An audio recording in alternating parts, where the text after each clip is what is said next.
ఓం నమో వెంకటేశాయ. అందరికి నమస్కారం అండి. అందరూ ఎలా ఉన్నారు? బాగున్నారా ఫ్రెండ్స్? ఇది వచ్చేసి శ్రీ వెంకటేశ్వర స్వామి ఏడు శనివార వ్రతంలో భాగంగా రెండో వారం పూజా విధానం అండి. మరి రెండో వారం పూజ ఎలా చేసుకున్నాను, ఏ నైవేద్యం పెట్టాను, అలాగే ఏ పూలతోని స్వామివారికి అభిషేకం చేశాను అనేది ఈ వివరణ అనేది ఈ వీడియో అన్నమాట. మొదటిసారి శ్రీ వెంకటేశ్వర స్వామి వ్రతం చేసుకుందాం అనుకునే వాళ్ళకి, ఏడు శనివారాల పూజ గురించి తెలుసుకుందాం అనుకునే వాళ్ళకి చాలా డౌట్స్ వస్తూ ఉంటాయి. అవన్నీ క్లారిఫై చేస్తూ ఏ వారంకి ఆ వారం పూజ లాంగ్ వీడియోస్ అన్నీ కూడా మన ఛానల్లో పోస్ట్ చేసినప్పటికీ కూడా మళ్ళీ కొత్తగా స్టార్ట్ చేద్దాం అనుకునే వాళ్ళకి కొత్త కొత్త డౌట్స్ వస్తూ ఉంటాయి కదా, అవన్నీ క్లారిఫై చేస్తూ ఎవ్రీ వీక్ పూజ చేసుకున్నది కంపల్సరీగా నేను వీడియో అయితే అప్లోడ్ చేస్తున్నాను. అందులో భాగంగా శ్రీ వెంకటేశ్వర స్వామి ఏడు శనివారాల వ్రతంలో రెండో వారం పూజ అనమాట. పూజలోకి అయితే వెళ్ళిపోదాము. అంతకంటే ముందు మొదటిసారి మన ఛానల్ని చూస్తున్న వాళ్ళైతే వీడియో కనుక నచ్చితే please like, share, comment and subscribe. పక్కన ఉన్న బెల్ ఐకాన్ని ప్రెస్ చేసినట్లయితే నెక్స్ట్ టైం ఇలాంటి మంచి మంచి డివోషనల్ వీడియోస్ పెట్టినప్పుడు నోటిఫికేషన్ మీ మొబైల్కి వచ్చేస్తాయి అన్నమాట. ఇంకేమాత్రం ఆలస్యం లేకుండా ఇవాటి special devotional video Sri Venkateswara Swamy ఏడు శనివారాల వ్రతంలో రెండవ వారం వీడియోలోకి అయితే వెళ్ళిపోదాము. శ్రీ వెంకటేశ్వర స్వామి ఏడు శనివారాల వ్రతం పూజానం అంటే టోటల్గా ఆయనకి వడ్డీ ఇంపార్టెంట్. వడ్డీ అంటే ప్రీతి కాబట్టి వడ్డీతో సహా 8 వారాలు చేస్తారండి. అందులో భాగంగా నాదైతే రెండో వారము. నేను ముందే ఇల్లంతా క్లీన్ చేసుకొని తొందరగా తెల్లవారుజామున లేచి బయట కడుక్కొని ఇల్లు క్లీన్ చేసేసుకున్నాను. ఆ తర్వాత ఇంకా స్నానాలు అన్నీ ముగించేసుకొని మళ్ళీ స్టవ్ అంతా క్లీన్ చేసేసుకొని ఇంకా స్నానం అన్నీ చేసేసుకొని ఇంకా దేవుని దగ్గరికి అయితే వచ్చేసానండి. ముందైతే దేవుని షెల్ఫ్ దగ్గర అంతా కూడా క్లీన్ చేసుకుంటున్నాను. సో అదే రోజు అన్ని పనులు చేయాలంటే కుదరదు, టైం సెట్ అవ్వదు. కాబట్టి నేను ఎవ్రీ వారము గురువారం దేవుని షెల్ఫ్లలో దేవుని పటాలని తుడుచుకొని బొట్లు పెట్టుకుంటాను. అలాగే వెంకటేశ్వర స్వామి ఫోటో కూడా తుడుచుకుంటాను, బొట్లు పెట్టుకుంటాను. కానీ ఈ శనివారం మట్టుకు మరలా వెంకటేశ్వర స్వామి ఫోటో తుడుచుకొని బొట్లు పెట్టుకొని పూలు పెట్టుకొని అలంకరిస్తాను. ఇక్కడ అదే పని చేస్తున్నాను అనమాట. మన దేవుని షెల్ఫ్లో ఎన్ని వెంకటేశ్వర స్వామి ఫోటోలు ఉంటే అన్ని వెంకటేశ్వర స్వామిని మళ్ళీ క్లీన్ చేసుకొని పూజించుకోవాలండి ఈరోజు. డౌట్స్ని క్లారిఫై కూడా చేస్తానండి ఈ వీడియోలో ఒకరికి. ఒకరు ఏం పెట్టారంటే నాకు కామెంట్, అక్క మాకు దేవుని షెల్ఫ్ వంటగదిలో ఉంటుంది, నిలబడి పూజ చేసుకోవాల్సి ఉంటుంది, అలా చేసుకోవచ్చా అని చెప్పేసి కామెంట్ చేశారు. లక్షణంగా చేసుకోవచ్చు. మనకు దేవుని గది ఎక్కడ అవైలబుల్గా ఉంటే అక్కడ చేసేసుకోవడమే కదా. అందరికీ సామాన్యంగా కింద కూర్చొని ప్రశాంతంగా పూజ చేసుకోవాలని ఉంటుంది. ఎందుకంటే నిత్యం అన్ని పనులు మనం నిలబడే చేస్తాం సాధ్యమైనంత వరకు, పండుకోవడం అండ్ తినడం తప్పించి. కానీ ఇలాంటి దేవుని కార్యక్రమాలు చక్కగా కూర్చొని ఆయన భక్తిలో లీనమైపోయి గోవిందా గోవిందా అనుకుంటూ పూజ చేసుకుంటే ఎంతో హాయిగా ఉంటుంది కదా. కానీ మనం రెంట్ హౌస్లో ఉంటాము, కుదరకపోవచ్చు, సపరేట్ దేవుని గది ఉంటుంది, పూజ గది ఉండకపోవచ్చు, వంట రూములనే ఉంటుంది. కాబట్టి అవన్నీ ఏమీ పట్టించుకోవాల్సిన అవసరం ఏం లేదండి. చక్కగా ఇంట్లోనే మంచిగా మనకి ఎక్కడ దేవుని షెల్ఫ్ ఉంటే ఆ పూజ గదిలో ఇంకా అన్ని దేవుని ఫోటోలను తుడుచుకొని వెంకటేశ్వర స్వామి ఫోటోలు మట్టుకు మరలా తుడిచేసి బొట్లు పెట్టి రకరకాల పూలతోనే అలంకరించాలి. స్వామివారు అలంకార ప్రియుడండి. కాబట్టి ఆయనకి ఎన్ని పూలతోనే అలంకరించి ఎంత చక్కగా అలంకరిస్తే ఆయనకు అంత ఇష్టము, మక్కువ. అలాగే ఇంకొకటి ముఖ్యంగా గుర్తుపట్టుకోవాల్సిన విషయం ఏంటంటే స్వామివారి పాదాల చెంత లేదా స్వామివారికి తులసి మాల అవైలబుల్గా ఉంటే తులసి మాల వేసి పూజించండి. లేదు అనుకుంటే 2 తులసి ఆకులైనా సరే స్వామివారి పాదాల చెంత ఉంచి పూజ చేసుకుంటే చాలా మంచిది. స్వామివారికి తులసి మాల లేదా తులసి ఆకులతో పూజ అంటే చాలా ఇష్టము.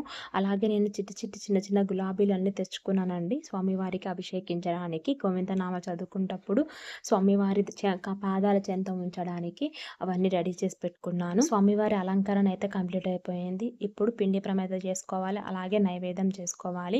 పిండి ప్రమిదలో 5 రకాల పదార్థాలను యూజ్ చేస్తామండి. అందులో భాగంగా తడి బియ్యం పిండి, ఆవు పాలు, ఆవు నెయ్యి, అరటిపండు, అలాగే బెల్లం తురుము. తర్వాత ఆవు పాలు ఆవు నెయ్యి యూజ్ చేయాలా అని అంటే ఆవు పాలు ఆవు నెయ్యితో చేసి శ్రేష్టం అండి. మీ దగ్గర అవైలబుల్గా లేకపోతే బర్రె పాలతో కూడా చేయొచ్చు. అలాగే నైవేద్యం కింద ఈరోజు రవ్వ కేసరి బెల్లంతో చేద్దామని రవ్వ కేసరి పెట్టుకున్నాను. డ్రై ఫ్రూట్స్ కట్ చేసి పెట్టుకున్నాను. ప్రమిద పెట్టడానికి 2 ఆకులు తెచ్చుకున్నాను. చేసుకున్నాను. అలాగే ప్రమిదలో వేయడానికి ఒత్తులు, తర్వాత పానకం కోసం సిద్ధం చేసుకున్నాను. మన యాలకులు, అలాగే మిరియాలు కచ్చాపిచ్చాగా నూరుకోవాలి. కొన్ని తులసాకులేసి పెట్టాలి. కొన్ని వాటర్ వేసేసి బెల్లం తురుము వేసుకుంటే పానకం రెడీ. తడి బియ్యం పిండి ఎలా చేయాలో ప్రతిసారి నేను వివరిస్తూ వచ్చాను. ఈ వారం కూడా మళ్ళీ చెప్తాను. సో, తడి బియ్యం పిండి కోసము 1 నుంచి మొత్తం 8 వారాలండి. శనివారం శ్రీ వెంకటేశ్వర స్వామి వ్రతము. అందులో భాగంగా 1 నుంచి 6వ వారం, అలాగే 8వ వారము 1 లేదా 2 పిండి ప్రమిదలో దీపారాధన చేయాలి స్వామివారికి. 7వ వారం మట్టుకు 7 పిండి ప్రమిదలతో దీపారాధన చేయాలి. అలా మీకు 1 నుంచి 6 మరియు 8వ వారం ఎన్ని ప్రమిదలకి, 2 ప్రమిదలకా, 1 ప్రమిదకా కావాల్సినంత పిండి. నేనైతే ఒక 100 గ్రాముల దాకా రైస్ తీసుకుంటాను. ఎక్కువ క్వాంటిటీలో రైస్ ఎందుకు తీసుకుంటాను అనంటే, ఒకవేళ పిండి లొచ్చులొచ్చయిందనుకోండి, మళ్ళీ మనకు అప్పటికప్పుడు చేసుకోవాలంటే టెన్షన్ అవుతూ ఉంటది. కాబట్టే నేను 50-100 గ్రాముల రైస్ దాకా ఒక హాఫ్ కేజీ సెపరేట్‌గా తెచ్చుకొని పక్కకు పెట్టుకుంటాను. అలా రైస్ మంచిగా కడుక్కొని ఒక పావు గంట సేపు సోక్ చేసుకొని వాటర్‌లో ఆరబోసుకోవాలి. ఫ్యాన్ కిందైనా లేదా ఎండలో అయినా ఆరబోసేసుకొని మిక్సీకి పట్టేసుకొని ఎయిర్ కంటైనర్ డబ్బాలో స్టోర్ చేసుకోవచ్చు. లేదు అంటే ఒక హాఫ్ కేజీ పిండి దాకా ఒకటేసారి చేసుకొని ఎయిర్ కంటైనర్ డబ్బాలో పెట్టుకొని ఫ్రిడ్జ్‌లో పెట్టుకోవచ్చు. ఎటువంటి బూజు రాదు, పాడవ్వదు. కానీ నేను ఏ వారం పూజకి ఆ వారం ముందు 2 రోజుల ముందే చేసి ఫ్రిడ్జ్‌లో పెట్టుకుంటాను. అలాగే ఇప్పుడు ఒక శుభ్రంగా ప్లేట్ తీసుకొని అందులో మనకు కావాల్సినంత తడి బియ్యం పిండి వేసుకోవాలి. అలాగే కొంచెం బెల్లం తురుము, తర్వాత ఆవు నెయ్యి, అలాగే అరటిపండుని స్మాష్ చేసుకొని వేసుకోవాలి. సో, ఇంకా ఒక్కటే పిండి ప్రమిద నేనైతే పెట్టుకుంటాను. 1 లేదా 2 అది మన ఇష్టం మీద ఆధారపడి ఉంటుందండి. నేనైతే ఒక పిండి ప్రమిదనే పెట్టుకుంటాను. ఆ తర్వాత కొద్దిగా ఆవు పాలను వేసుకుంటూ మనము చపాతీ పిండి మాదిరి తడుపుకోవాలనమాట. ఒకటేసారి ఆవు పాలు ఎక్కువగా వేయొద్దు, మరీ లొచ్చు అవుతుంది. కాబట్టి ఎక్కువ క్వాంటిటీలో కొంచెం ఎక్కువగా పిండి రెడీ చేసి పెట్టుకున్నామంటే, ఒకవేళ పిండి కొంచెం లూజ్ అయినా కూడా రెడీగా ఉండడానికి మనకు టెన్షన్ లేకుండా ఉంటుందన్నమాట. సో, మొదటిసారి పూజ చేసుకునే వారికి పిండి ప్రమిద చేసేటప్పుడు బీటలొస్తాయేమో అని చెప్పి టెన్షన్ అవుతూ ఉంటుంది. భయమేస్తూ ఉంటుంది. భారమంతా గోవిందుడి మీదనే పెట్టేసి నారాయణ గోవింద, నారాయణ గోవింద అనుకుంటూ ఇంకా మనసులో స్వామివారిని తలుచుకుంటూ ఇంకా పిండి ప్రమిద కోసం పిండిని తడుపుకోవాలి. మనం తయారు చేసుకున్న ఈ పిండిలో నుంచి కొంచెం పరిమాణంలో చలిమిడి కింద స్వామివారికి నైవేద్యంగా పక్కకు పెట్టుకోవాలండి ప్రసాదం కింద. నేను ప్రతి వారం ఒక్కొక్క చిన్న టెక్నిక్ అనేది మీకు చూపిస్తున్నాను. లాస్ట్ వీక్ ఒక చిన్న ప్లాస్టిక్ డబ్బాల పిండి ప్రమిద ఎలా చేసుకోవాలి, చేత్తో ఎలా చేసుకోవాలి అనేది మొదటి వారంలో చూపించాను. అలాగే ఈ వారం వచ్చేసి మన ఇంట్లో నిజంగా చిన్న చాయ్ గిలాసులు కొంచెము ఇట్లా గోవిందనామాల్లో పొడుగు షేప్‌లో వచ్చేలాగా ఉంటాయి కదండీ!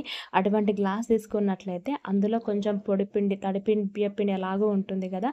అది కొంచెం స్ప్రింకిల్ చేసేసి చుట్టూ అందులో మనం ముందుగా ప్రిపేర్ చేసుకున్న ఈ తడి బియ్యపిండి ఏదైతే మనం ప్రిపేర్ చేసుకున్నామో పిండి ప్రమిద కోసము, ఇంకా ఆ పిండిని అందులో పెట్టేసి కొంచెము స్ప్రెడ్ చేసుకోవాలి. 2 చేతుల మీద రబ్ చేయాలి. చేసి ఉల్టా తిప్పినట్లయితే మనకు ప్రమిద షేప్ అయితే ఈజీగా వచ్చేస్తుంది. వీడియోలో చూసినట్టుగా మీకు ఈజీగా షేప్ వచ్చేస్తుందనమాట. ఇలా అవసరం ఏం లేదు, చేతితో చేసుకుంటామంటే మనం తీసుకున్న తడి బియ్యం పిండి తడుపుకున్నాం కాబట్టి అది అరచేతికి తీసుకొని బొటన వేలు లోపలికి నొక్కుతూ మిగతా 4 వేలు బయటికి నొక్కుతూ ఒక ప్రమిద షేప్ వచ్చేలాగా చేసుకోవాలి. So, easy process. టెన్షన్ పడకుండా కావాలి అని చెప్పి మీకు ఆ టెక్నిక్ చెప్పాను. ఇప్పుడు ఒక రాతిడి ప్లేట్ తీసుకున్నాను. ఆ ప్లేట్ మీద గంధం అలాగే బొట్లు పెట్టేశాను. ఆ తర్వాత 2 తమలపాకులు తీసుకుంటున్నానండి. ఏ ప్రమిద అయినా, దీపారాధన చేసుకునే ఏ ప్రమిద అయినా అలానే నేల మీద పెట్టొద్దు అంటూ ఉంటారు. ఏదైనా ఒక ప్లేట్ మీదన పెట్టాలి లేదా ఆకుల మీదన పెట్టాలి అంటూ ఉంటారు. లాస్ట్ వీక్ నాకు ఆకులు దొరకలేదు కాబట్టి నేను జస్ట్ ప్లేట్ మీద పెట్టాను. ఈ వారం నాకు ఆకులు కూడా దొరికాయి అని చెప్పేసి ఆకులు కూడా డెకరేట్ చేసుకున్నాను. గంధం అలా కుంకుమ పెట్టేసి ప్లేట్ మీద ఆకులు పెట్టేసి ఇప్పుడు ప్రమిద మీద గోవిందనామాలు వచ్చేలాగా వి షేప్ వచ్చేలాగా పెడుతున్నాను గంధంతోని అలాగే కుంకుమతోని. అదేవిధంగా మీద నుంచి 3 బొట్లు పెట్టుకోవాలి. గంధం కుంకుమ బొట్లు 3 పెట్టాలా 5 పెట్టాలా అని చెప్పి చాలామందికి డౌట్ వస్తూ ఉంటుంది. 3 పెట్టుకుంటే సరిపోతుందండి. 3 గంధం బొట్లు అలాగే 3 కుంకుమ బొట్లు పెట్టుకోవాలి. ఇన్ జనరల్లీ ప్రతి శనివారం చాలామంది శ్రీ వెంకటేశ్వర స్వామికి 7 శనివారాల వ్రతం చేసినా చేయకపోయినా ఫాస్టింగ్ చేస్తూ ఉంటారు, ఒక్క పొద్దు ఉంటారు. వాళ్ళు మనసుకు తృప్తిగా, అలాగే స్వామివారికి పిండి ప్రమిదలో దీపారాధన ఇష్టం కాబట్టి సో అందరూ చాలామంది పిండి ప్రమిదతో దీపారాధన చేసుకుంటారు. 2 ప్రమిదలు చేసుకొని దీపారాధన చేసుకుంటారు. అటువంటి వాళ్ళు నువ్వుల నూనెతో లేదా ఆవు నెయ్యితోని దీపారాధన చేయొచ్చు. మనం ప్రత్యేకంగా శ్రీ వెంకటేశ్వర స్వామి 7 శనివార వ్రతం చేస్తున్నాం కాబట్టి తప్పకుండా ఆవు నెయ్యితోని దీపారాధన చేయాలి. కాబట్టి నేను పిండి ప్రమిద లోపల ఆవు నెయ్యి వేసుకొని 8 ఒత్తుల్ని ఒక ఒత్తుగా ఏమారుస్తున్నానండి. 8 ఒత్తులు ఎందుకంటే 7 ఒత్తులు 7 కొండల వాడికి, 8 ఒత్తు వడ్డీకి ఎంత టోటల్గా 8 ఒత్తుల్ని ఒక ఒత్తుగా ఏమార్చి వేసుకోవాలి. ఆ తర్వాత స్వామివారు అలంకార ప్రియుడని చెప్పాను కదా, అలాగే ప్రమిద చుట్టూ రకరకాల రంగురంగుల పూలతో డెకరేట్ చేస్తున్నాను. నా దగ్గర చామంతులు, చిట్టి గులాబీలు, అలాగే పింక్ గులాబీలు ఉన్నాయి కాబట్టి ఆ గులాబీ పూలతోని స్వామివారి పిండి ప్రమిద చుట్టూ పెట్టేసి అలంకరిస్తున్నాను. స్వామివారి అలంకరణ అయిపోయింది. పిండి ప్రమిద రెడీగా చేసేసుకున్నాను. అలంకరణ అయిపోయింది. ఆ తర్వాత చలిమిడి కూడా రెడీ అయిపోయింది. ఇప్పుడు పానకం చేసుకుంటున్నానండి. ఒక గిన్నెలో యాలకులు, మిరియాలు కచ్చపిచ్చగా నూరుకోవాలి. 2 తులసాకులు వేసుకోవాలి. అలాగే బెల్లం తురుము వేసుకోవాలి. తర్వాత వాటర్ని వేసుకుంటే పానకం రెడీ. గిన్నెకి కూడా గోవిందనామాలు వచ్చేలాగా బొట్లు పెట్టుకున్నాను. ఈరోజు నైవేద్యం కింద రవ్వ కేసరి చేస్తున్నాను. అది కూడా బెల్లంతో చేస్తున్నాను కాబట్టి ఒక ప్యాన్ తీసేసుకొని కొద్దిగా ఆవు నెయ్యి వేసేసుకొని తరుక్కున్న డ్రై ఫ్రూట్స్ని వేసుకోవాలి. నా దగ్గర బాదం మట్టుకే ఉన్నాయి కాబట్టి అవే వేసేసుకున్నాను. అలాగే ఇందులోకి కొంచెం బొంబాయి రవ్వ వేసుకుంటున్నాను. ఇది కొంచెం కలర్ చేంజ్ అయ్యేంత వరకు వేయించుకోవాలి. సో తర్వాత వేయించుకున్నాక ఇందులోకి పాలు పోసుకొని ఉడికించుకోవాలి. మీకు టైం ఉన్నట్లయితే ఫస్ట్ కొంచెం వాటర్ వేసుకొని ఉడికించుకున్నాక పాలు పోసుకుంటే ఇంకా ఎలా ఉంటుందంటే నైవేద్యము చేసినప్పుడు ఎలా ఉంటుందో చల్లగైనాక కూడా అలాగే మెత్తగానే లూజుగానే ఉంటుంది. ఎలాగో నేను ఈ వారం ఆవు పాల ప్యాకెట్ కౌ మిల్క్ పెద్ద ప్యాకెట్ కొనుక్కున్నాను కాబట్టి ఇంకా చాలా పాలు పోసి మంచిగా చేశాను. సో ఇందులో తీయదనం కోసం బెల్లాన్ని డైరెక్ట్గా వేసేస్తే పాలు పగిలిపోతాయి కాబట్టి బెల్లాన్ని మన టేస్ట్‌కి తగ్గట్టు అంటే మన స్వీట్‌నెస్ తగ్గట్టుగా ఒక గిన్నెలో కొంచెం వాటర్ వేసి కరిగించుకొని ఆ బెల్లం పానకం వాటర్ని కూడా వేసేసుకొని కొంచెం నెయ్యి వేసుకొని బాగా మిక్స్ చేసుకోవాలి. ఈ బెల్లంతో చేసిన నైవేద్యాలంటే స్వామివారికి చాలా ప్రీతి అనమాట. అందుకే ఈ వారం రవ్వ కేసరి చేసేసాను. చేసిన నైవేద్యం, పానకం, చలిమిడి అన్ని స్వామివారి చెంతన పెట్టేసి ఇంకా పూజ స్టార్ట్ చేయడమే. ముందు నార్మల్ మాణిక్యాలలో నువ్వుల నూనె 2 ఒత్తులు వేసుకుంటాం కదండి. అందులో ఫస్ట్ ఇంకా వినాయకుడిని పూజించుకొని వినాయకుడిని తలుచుకొని దీపారాధన చేయాలి. ఆ తర్వాత మన కోరికలన్నీ కూడా స్వామివారికి విన్నవించుకొని ఒత్తుతో కానీ, అగరబత్తితో కానీ, హారతి కప్పుతో కానీ పిండి ప్రమిదలో దీపారాధన అయితే చేసేసుకోవాలి అండి. ఒక్కసారి పిండి ప్రమిదలో దీపారాధన చేసుకున్న తర్వాత మరలా స్వామివారికి మన కోరికలు కొబ్బరికాయ పట్టుకొని విన్నవించుకొని కొబ్బరికాయ కొట్టుకోవాలి. కొబ్బరికాయ కొట్టుకున్న తర్వాత గోవిందనామాలు చదువుకోవాలి. సో నాకు ఇక్కడ ప్లేస్ అనేది కంజెస్ట్గా ఉంది కాబట్టి నేను కొంచెం పెద్ద పెద్ద పూలతో స్వామివారిని అభిషేకిస్తున్నాను. అంటే రెడ్ కలర్ గులాబీలు తెచ్చుకున్నాను ఈ వారం కూడా.